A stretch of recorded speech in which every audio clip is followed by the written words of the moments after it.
nakuha mga kaisda ngayong araw ng Lunes, December 15, 2025 dito sa fishing port ng Estancia, mga kaisda sa Iloilo. So meron po tayo nakuha ditong patok mga kaisda niya ng ating patok. Napakalalaki, grabe, napakabriska ng ating patok na isda. So una natin yan nakuha dito sa Estancia ng Iloilo. So may pagi din tayo mga kaisdaan.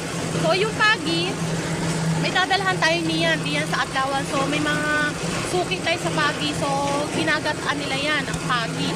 So napakasarap ng mga pagi na yung gataan mga kaisdaan. At syempre may nakuha din tayong malaking isda na alatan. So alatan po yung tawag dito sa Estancia ng Iloilo.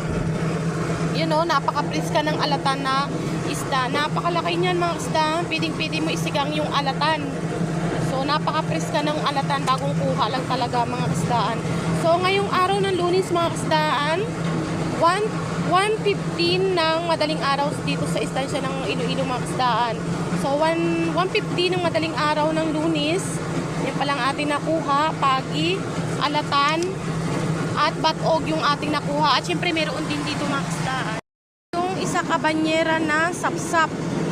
Yan, napakasarap paksiwan ng ating sapsap mga kasdaan. So ang ating sapsap, so masarap lang siya paksiwan at piding-pidi sa dahon sili at prituhin ang ating sapsap. So isa kabanyera yan, napakadami, grabe mga kasdaan.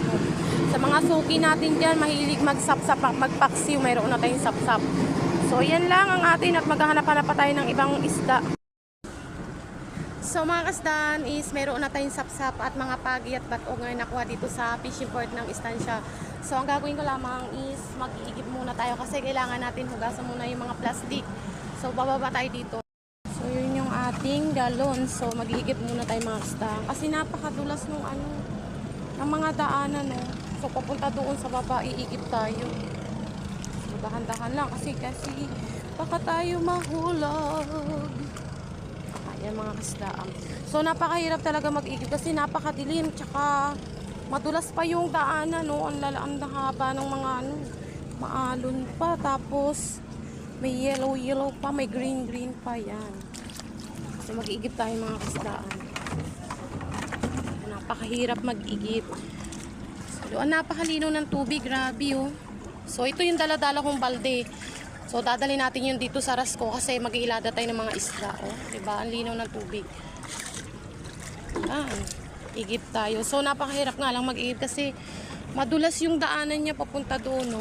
So papunta doon sa fishing port kasi may mga green